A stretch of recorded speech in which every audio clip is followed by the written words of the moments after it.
welcome to a special episode of Tech It Out. It's special because I get to teach all of you how to become a tech expert. We teach. In this episode, we have decided to give you guys a comprehensive but easy to understand guide on topics that will have you using technology like a pro in no time. That's right, because technology might seem like magic until you learn how it works. So let's take a look at all that we have for you on the show this week.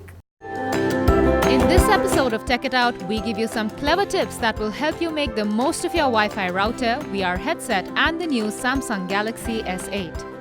And yes, you may know a few of these already, but there's probably at least one you don't. Right, so let's get our tech tips special started on Tech It Out. And Sahil, what are you doing? I am experiencing a reality, Sejal, where I am super far away from you, and I'm telling you, I love every bit of it. Well, I'm glad you do, but would you like to come back to this reality where we have a show to present? Fine. Oh, look, it's you again. Yeah. Hey, so did you miss me? What do you mean you missed me? You were right here. Yes, but virtually, I was in the ocean swimming with dolphins.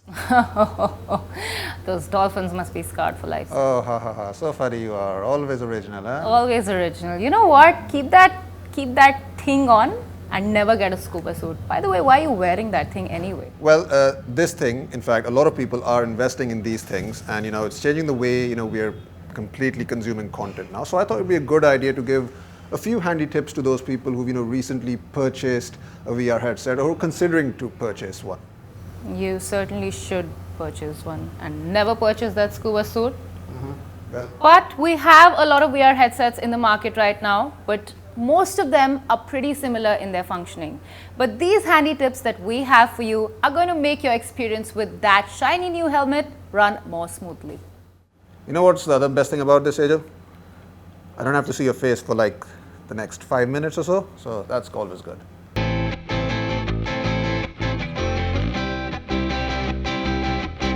So first, what you need to understand about VR headsets is that they are all stereoscopic. That means there's a slightly different image coming to each eye so that you can view in 3D, and that's the way your eyes work in real life. So all the VR headsets are stereoscopic to give this kind of 3D effect. The more advanced ones also have stereo audio and they have motion sensing. The first and the most basic category of headset it's the cardboard type.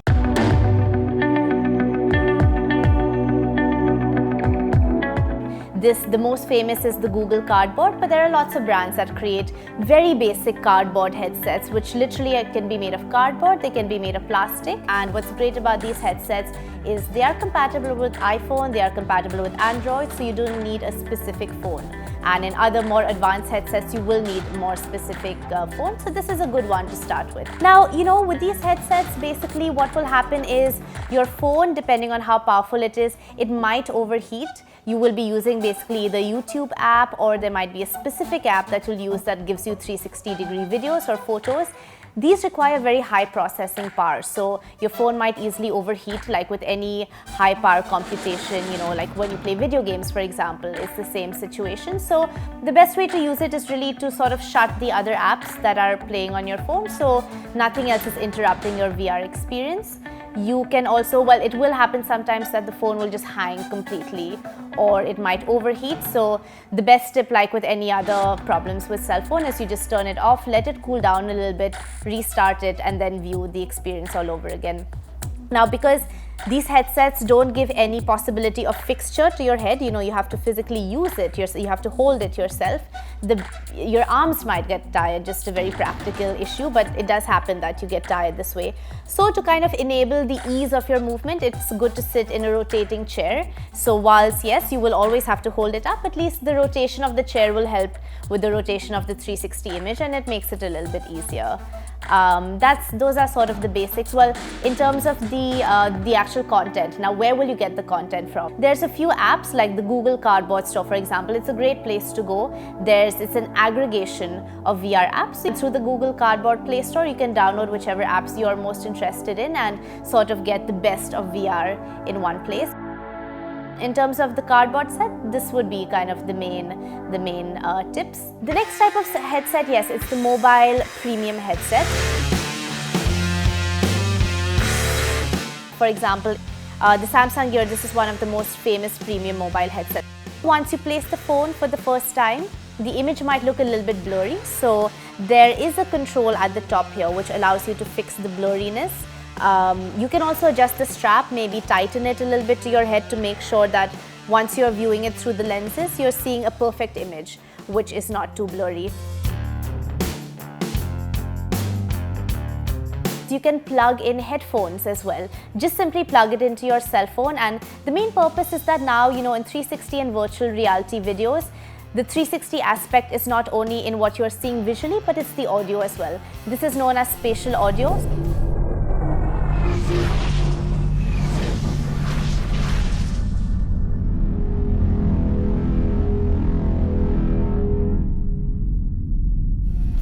So if you use some really good quality headphones, maybe noise cancelling headphones as well, this will really give you the complete immersive experience and let you feel like you're truly in that moment and truly in that place. What happens often is that the lens might also appear foggy. Now some headsets have a cooling mechanism inside to help with removing the fog on the lens. If not, you will simply have to take off the headset, wipe it down a little bit, make sure that the lenses are clean. That's very, very important in fact.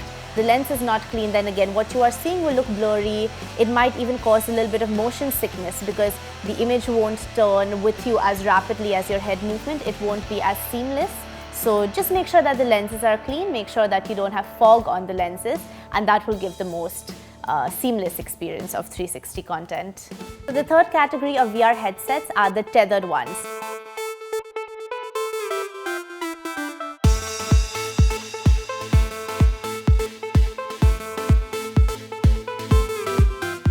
Now, this literally means that yes, you're wearing a headset. However, the imagery that you are seeing, unlike the other two categories, it's not coming from a mobile screen. It's literally tethered from a computer. So if you really want a true, completely immersive VR experience, yes, you would use one of the tethered headsets. This includes, for example, HTC Vive, Oculus Rift. These are the most popular and the most powerful headsets in this category. Whilst most people say that this is the purest form of VR experience, the one thing you absolutely do need for this is a very high-powered computer. You need a good GPU that can support this entire experience. Here, whilst yes, you could be seated in a chair to rotate to have a 360 view, remember that the sensors are sensing every aspect of your body movement. So you're not limited to sitting in a chair. You can be standing, you can be running around, in fact, as long as your wires are long enough.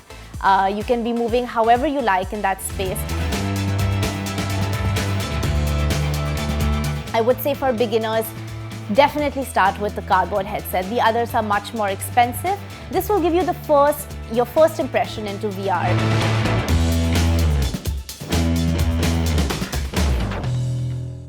So Sahil, how important is good Wi-Fi speed for you? I'd say it's very important. Some would say it's even more important than breathing. Well, maybe it's not that important, but it's pretty crucial. Pretty crucial. And do you get good Wi-Fi speed at home? Well, for me to get any decent reception, I usually, have to put the router very close to where I am, so it usually stays in my room if I want to get any good connection, which kind of annoys my mom because that means she doesn't get any connection in her room, so we're always having this little argument. Give me connection, give me internet, give me Wi-Fi. Oh, Sahil, you still live with your mom, don't you? Does she pack lunch for you too every day? Yes, to work? from time to time she does pack me lunch. Thank you very much. She is my mother, but yeah, focus. What's the point you're trying to make here? Well, to be fair, so does my mother. I live with her too, and she packs me lunch every day. It's budget reasons. It's totally budget reasons. Totally is. Makes sense. And you don't grow fat too. Yeah. But the point I'm trying to make here is that we've been placing our Wi-Fi routers wrong all this while. But you and your mom can enjoy good Wi-Fi speed without any connection issues with these simple tips. And so can you guys with these simple but effective tips. Take a look. Let's face it, we all want good internet connection all the time. But sometimes the Wi-Fi is just too slow and getting a strong enough signal is just a pain.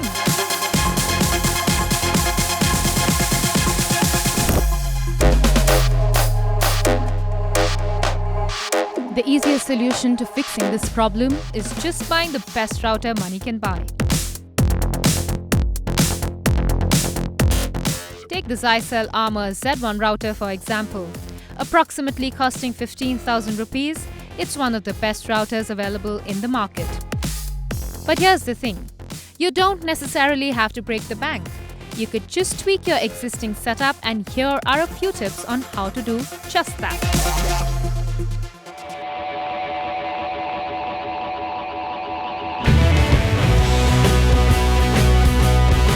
The location of the router is the key. Make sure you always place the router in an open area away from other electronics with maximized visibility. More the walls, boundaries and other obstructions near the router, higher the chances of bad or spotty signal.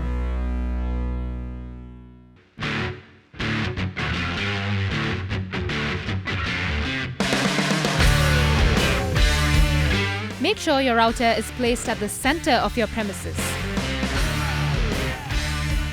The center helps you access internet from everywhere. Simply placing it at the right place can go a long way.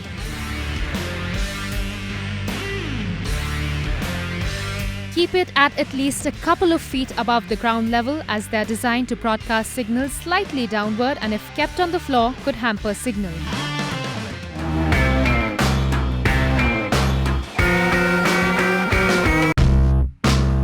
If your router has two external antennas, then try positioning them perpendicular to one another, one pointing vertically and the other positioned horizontally. Reception between the router and your device is maximized when the receiver and transmitter are operating along the same plane.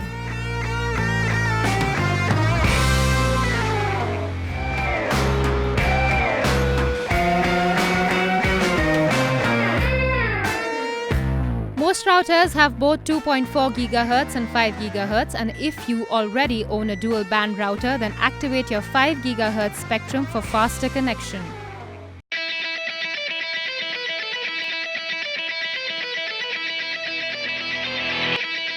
This one is important, especially if your area has many Wi-Fi networks. Use tools like Net Analyzer and Wi-Fi Stumbler to find the perfect channel for your location. Well, these are some pretty simple solutions and usually effective, but if all of those tips fail, then just get a new router. You know what I loved about that story? Right in the end, we say, look, if none of these tips work, just buy a new router. That's your solution right there. I know, right? I noticed it too. And it's like, don't blame us. Tough luck if you have a poor router. But on that note, we have to take a very short break on Tech It Out. But don't go anywhere, because more technology action on the other side. Stay tuned.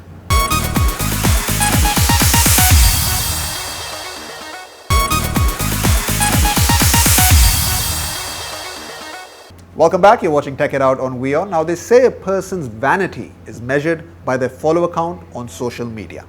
Case in point. Smile. Are you done? Yes, I am. I have to give my Instagram followers what they want, yeah? Right. Well, still, despite the vanity, there is value in follower count. It's not just some smug number that you end up chasing, because there is a direct relationship between follower count and the amount of likes and clicks you end up getting. Point well made, Sahil. But that's exactly why we are going to give you these tips on how you can increase your follower base on Facebook, Twitter and Instagram, and also certain practices that you should avoid on social media. Take a look. Now, a lot of you out there use Facebook, Instagram, Twitter, but the million-dollar question is, are you using it the right way? And I'm assuming that some of you are not using it the right way, otherwise, this story would be completely useless. But if you are one of those people who are not using it the right way, then you're in luck, because I'm here to give you some tips, some practices to make you a better social media user. So that's my gift to you, because, I'm generous like that. Now, language is crucial, language is key, and at the end of the day, language is what attracts people, because how you write is just as important as what you write. Now, I'm not asking you to be, all Shakespearean about it, but it doesn't really hurt that, you use full stops from time to time, and you don't have to use ellipses after every other word. Honestly, it's just annoying. So, if you express yourself better, I assure you, people will take notice, and you might just get a few extra likes if you're lucky. Now, timing is king. The best time to post on Facebook and Twitter is about 12 p.m. to 3 p.m. and on Instagram is approximately 1 p.m. to 4 p.m. And I'm not making this up. According to companies and agencies out there, this is the time, around this time, consumer engagement is the highest. And remember, your content can be the best in the world, but it's completely pointless if there's no one to actually see it. And please don't vent or rant because you have your girlfriend or you have your boyfriend for that. People don't need to know on social media the bad day you've had at office. It's not fair on them. They don't appreciate it, and people just in general find it annoying. And also, if a future boss is searching for you, he might come across these rants, and you might not be put in such a good light in front of a future boss. So just stay away from ranting. I mean, we're not saying don't express yourself, but don't vent. You don't have to. You're better than that. Please don't abuse on social media. Bad language is a big no-no, okay? Stay away from it. We understand that, you're disappointed about something or you're angry about something, but don't use cuss words, okay? You know what I'm talking about, Sejal? That one's for you. Now, it's easy to fall for a hoax online, we understand that, but that's where your reasoning is expected, because it's okay to share something on somebody's timeline, but before you do that, make sure you verify it's not a hoax, because if it is a hoax and you keep posting it on somebody else's timeline, they're going to find it annoying and it will somewhat affect your credibility in the social media circle. Now, jokes are all well and good, but make sure you don't post anything that's sexist or racist or misogynist or homophobic. Donald Trump. Cyberbullying is just not acceptable. Donald Trump does it all the time. Okay, so make sure you choose the moral high ground, okay? And make sure you choose your words very carefully. So last week, we brought you guys the review of the all-new Samsung Galaxy S8 smartphone. And let's face it, the S8 isn't just a smartphone. It's a superphone, arguably the handset of 2017. Samsung's latest flagship is more than just headline-grabbing specs and fancy features. Scratch beneath its surface and you'll find a wealth of hidden features waiting to be discovered. So if you've recently purchased a shiny new Galaxy S8, then I think you'll find these tips very useful. Now, we've already given our verdict on the Samsung Galaxy S8, and no doubt using the phone is amazing. But what if I told you I could help you making that experience even a little better? That's exactly what we're going to do today, a little tips and tricks here and there to make using this phone even better.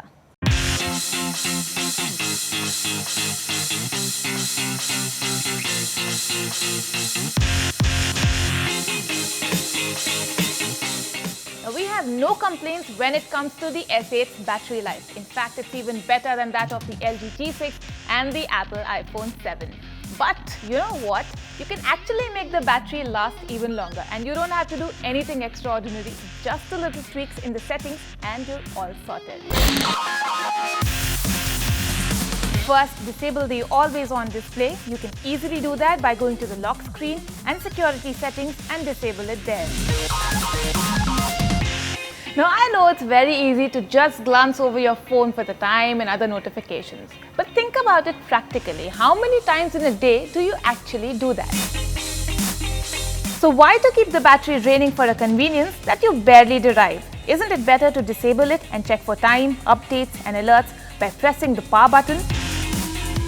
Another thing, the screen on the Galaxy S8 may have a high pixel density. But you know what? You don't need a high resolution display for all the daily things that you do, like uploading on Instagram, posting on Facebook or chatting on WhatsApp. So we would suggest you to use a lower resolution instead of the full high definition, and it will make an impressive difference to your battery life. You can, however, switch to the high resolution mode when watching videos or playing games with powerful graphics, and that you can easily do with a few taps by going to the performance mode.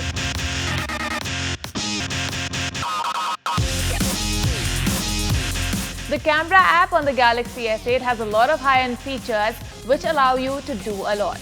But among all the premium features, a simple trick might get lost which can make all the difference to your mobile photography, and it's as simple as zoom in and zoom out. In case you didn't know, you can now drag the on-screen camera shutter up and down to zoom in and zoom out. And believe us, it's pretty smooth.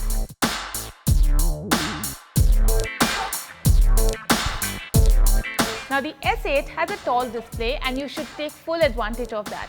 One way of doing that is by enabling the multi-window feature. Now the multi-window feature is disabled by default on the S8.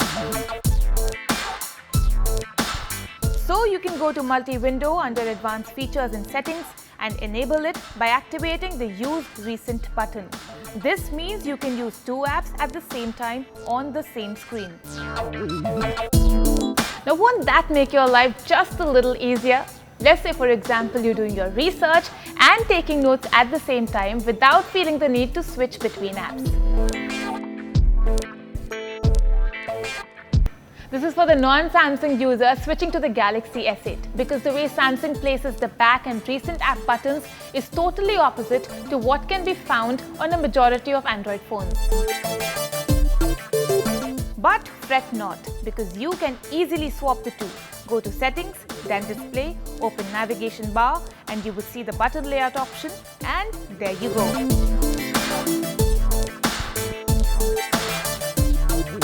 Now we all know that displays emit blue light. Now it's said that exposure to this blue light at night can strain your eyes and even affect your sleep pattern.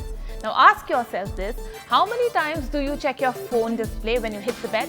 Now the Samsung Galaxy S8 plans on making the phone experience even better in bed. It gives you an option to enable blue light filter which removes the blue light from your screen to reduce eye strain and to help you get a better sleep. You can easily find it in display settings and set it for yourself. Now I'm sure that these tips will definitely make your experience richer and better. So what are you waiting for? Go make these changes right away.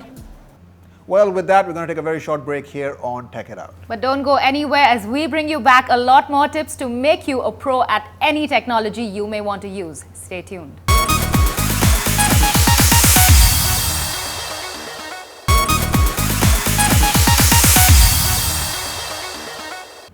Welcome back. You're watching Tech It Out on WION, and now basically I'm going to hand things over to my co-anchor, Sejal Pandey. Thank you very much. Didn't need to take a bow, but okay. And I believe, she has some gyan to give everyone, so this should be interesting. Sejal, take Like it. I've always maintained that I've got more tech in me than you ever could, Sahil. Highly debatable. But And okay. in the same spirit, I'm going to give you these tips on how you can use your old phones that are just lying around the house gathering dust. Trust me, your old phones are virtual gold mines. You just have to tap into their potential and give them new life. Okay, so grab that nearest dust buster because we're going to give you a few tips that will make your old phone useful again. Take a look. Finally, after 2 long years, I've changed my phone and I just cannot stop beaming about it. But ever since I changed my phone, my poor old phone has been lying around ignored. Obviously, over the last 2 years, I've grown attached to it and I felt really bad for it, so I found its shelter in my old storage drawer, which is where I discovered an entire family of discarded old phones. Now this got me thinking why I never did anything with any of these phones. Well, I could sell them, but it would just amount to a handful of peanuts. And just because I have a shiny new toy does not mean my 2-year-old companion is of no use. So I reached out to you guys for my answers and I found some really good solutions. Check it out. I'll use my old phone as an MP3 player because I'm a music enthusiast, and it also helps save a lot of battery in my new phone. Now, I like to listen to my morning playlist while I'm getting ready for work. I also like to listen to my awesome on-the-road playlist while I'm on my way to work. Which means by the time I get into work, my phone's already drained out of 50% battery. And for the rest of the day, phone in one hand, charger in one hand, every available plug point becomes my best friend because I haven't yet graduated to the power banks and I also don't work a desk job. But what a pain.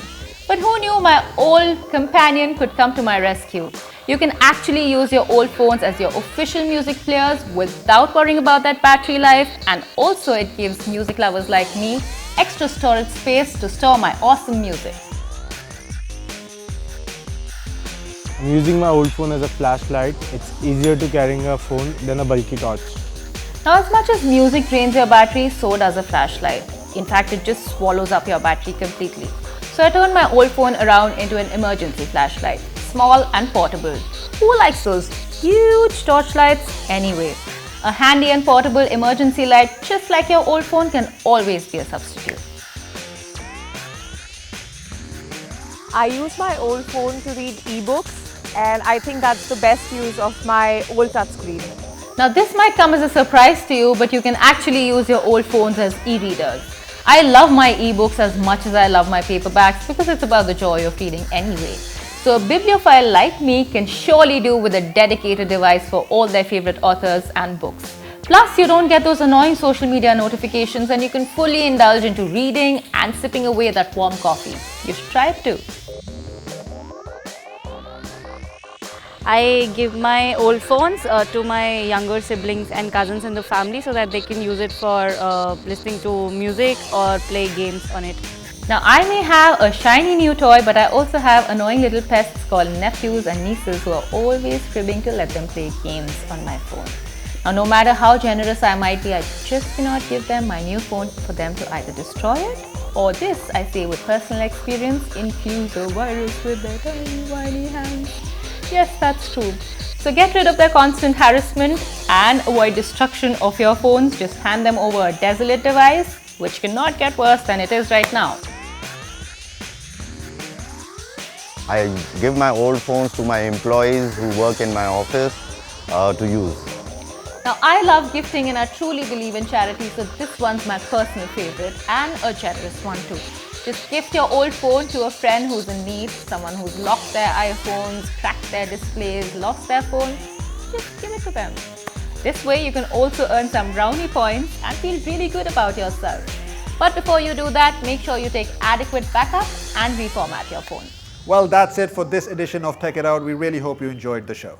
Do come back and watch us next week, same time on WION. You can also reach out to us on Facebook and Twitter.